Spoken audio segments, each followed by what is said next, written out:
Hi guys and welcome back to Football Manager 2017 as Real Madrid. Now as you can see here we had our first match since the Barcelona defeat in the league. It was away in the Spanish Cup to Albacete. We won the game 2-0, 21 shots for us and 4 for them. Fairly standard win. I'm not even going to run through the highlights for this one. You know, that's what I'm going to do with a lot of the Spanish Cup games. Just have a little review of what went down just like this. And I'm also going to do the same with the Club World Championship, which is coming up in a few fixtures. But our next game is going to be Real Betis in the league. So let's jump forward to that because that's going to be an important game. Okay guys, so here we have the fixture against Real Betis. As you can see, we do bounce back from the defeat against Barcelona and we take this one 4-2 in what was a comfortable game, but it could have got a bit dicey towards the end. So let's have a look at how the action went down. So the action comes fairly quick, just about the 3rd minute with Toni Kroos whipping in a corner. Delivers it into the box, Morata heads it down, Modric with a nice touch, then he lines up Cristiano Ronaldo, who thunders it home for the 1-0 lead after 3 minutes. And you know, I'm thinking what a great response from the defeat against Barcelona, where we actually finished the stronger side. So after we score, there's about a lull period of about 20 minutes in the game. Pick the ball up with Real Betis with the ball just inside our half for a throw-in. I'm a little disappointed that we haven't actually put them to the sword after that early goal. But just glad to have the lead at this point. So Musonda playing it to Donk. Forward into our box. Petros now. Good ball back the way. Gutierrez coming forward now. Beats the defender, but Toni Kroos manages to dispossess him. Isco now plays it back to Varane. And Isco and Carvajal. And I'm glad with the way that we dealt with that attack there. Kroos, Modric, Isco to Ronaldo. And we're getting a lot of time on the ball here. Ronaldo running forward. And he strikes from distance and it's actually on target. It's never going to go in there. Any goalkeeper worth his salt is going to save that. But it's a good signal of intent from Ronaldo here. So about 5 minutes or so later, Carvajal with the throw-in inside their half. Carvajal takes the throw to Kroos. Back to Carvajal. Lots of time to pick a cross. Cleared away by Petros. Gutierrez helps her on, but Modric will recover it. Toni Kroos now back to Modric, who plays a great ball for Carvajal. Another chance to put a good cross in. And Morata has nodded it beyond the goalkeeper. An excellent goal for 2-0 there. Good for Morata getting on the scoreline again. He's doing really well this season. And at 2-0, it's got to be game over at home. So as we rejoin the action here, about 38 minutes gone. Marcelo with the throw to Modric. Back to Marcelo. Skips past one, plays it to Toni Kroos. Nice flick to Modric, back to Marcelo. Cutting inside, plays it to Kroos, outside to Isco. Bends one into the box towards Morata, but Adan manages to gather the ball. Good goalkeeping there. Adan launching it forward now.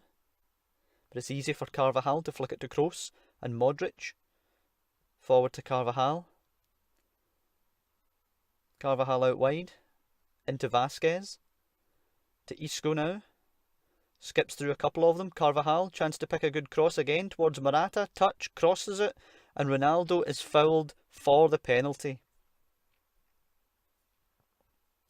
So it's got to be a goal here for 3-0, which will surely completely kill this game. It's only a yellow card for the defender there. So Ronaldo stepping up here with the penalty.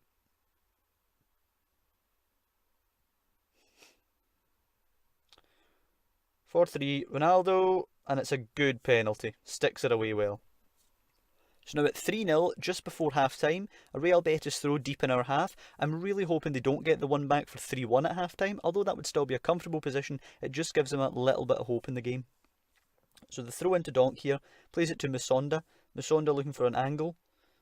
Coming in, Isco wins it well. Toni Kroos now.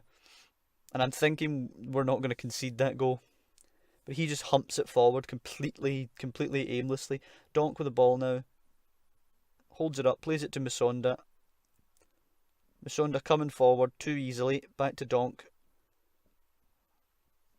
Plays it forward to Zozulia. And Petros is in. And it's a decent finish into the corner there by Petros. But I've got to question my goalkeeper for a placed shot from that distance. 3-1 going in at half time. I'm still pleased with the boys though, so they get the encouraging team talk.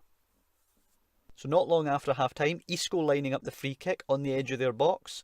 If we get one here for 4-1, I think that's the game completely over. So Isco hits the shot, and it's a save by the goalkeeper, and then some really strange own goal. I think he slices a clearance into his own net there, but whatever it was, we'll take it for 4-1. We need the bounce back after the Barcelona disappointment.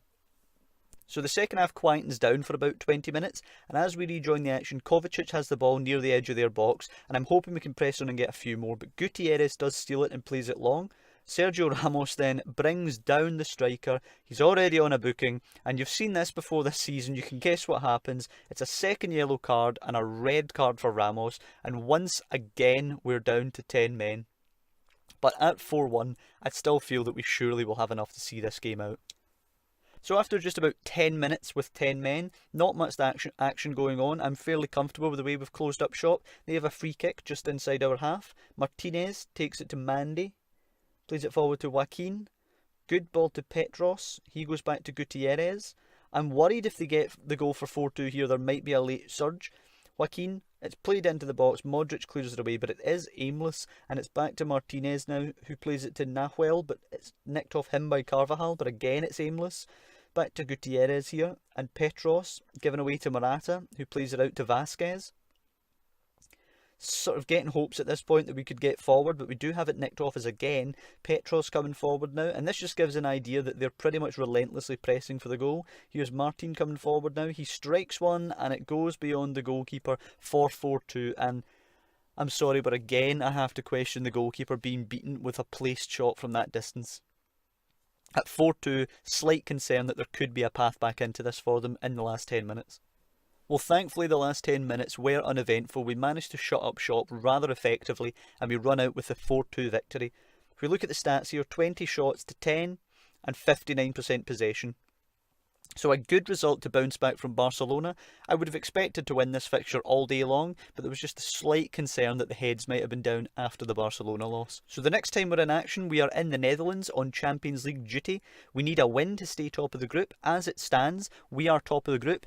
1 point behind us lie Napoli and 1 point behind them lie PSV. So if we lose here, there is a very real possibility we go out of the Champions League, which would be a disaster.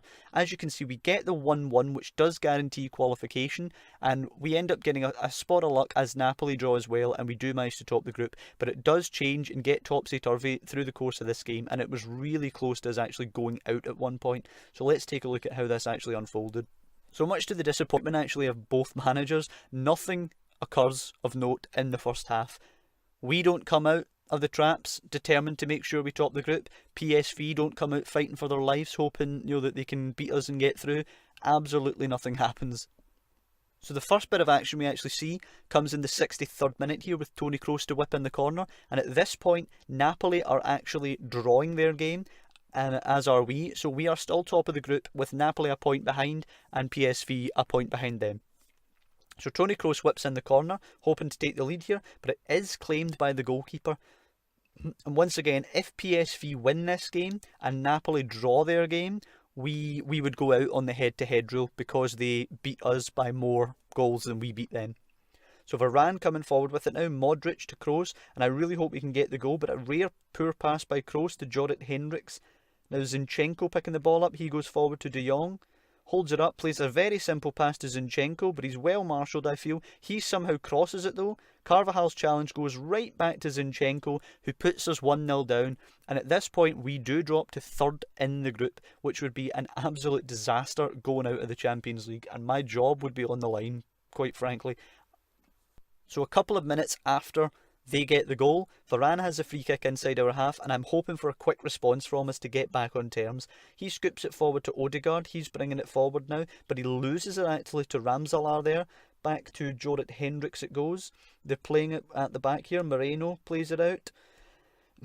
Plays its way to Locadia, but actually Carvajal with the trip on Locadia. He's already booked, and I'm sure you can guess what's going to happen here. We've seen it so many times this season already, and Carvajal gets the second yellow card followed by the red, and we are now in third place in the group, losing to PSV with 10 men and in serious trouble of going out of the Champions League. Just as I'm beginning to lose hope, and we're throwing it in overload with 10 men, really leaving ourselves exposed, Cristiano Ronaldo steps up with the free kick, and just watch.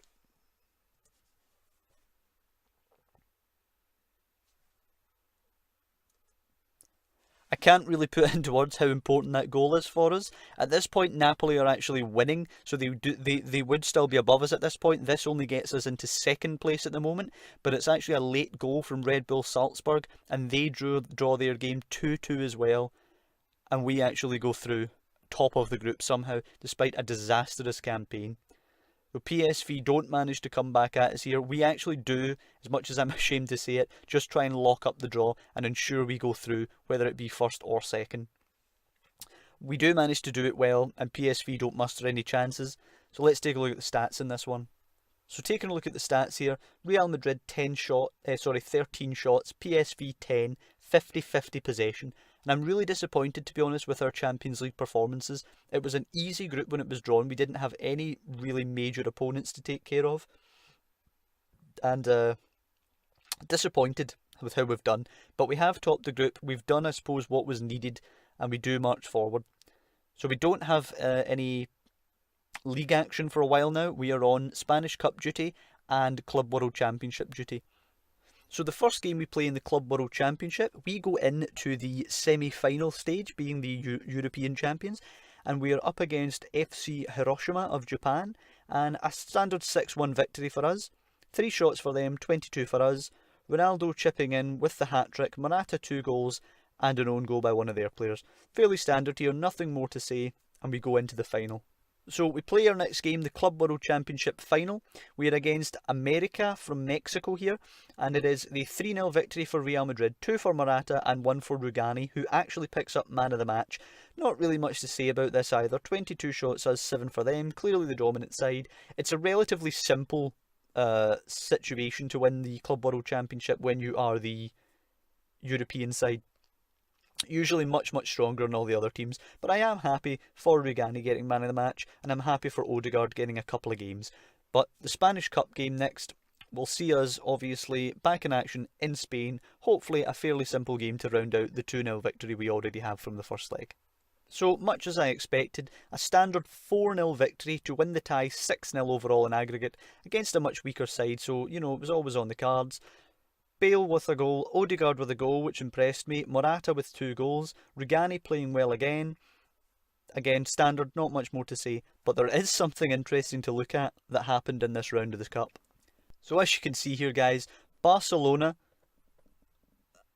were eliminated by Leonesa in extra time. Tariq Salman with the goal that knocks them out of the Spanish Cup. A humiliation for Barcelona, which put a Cheshire cat smile on my face after what they did to us in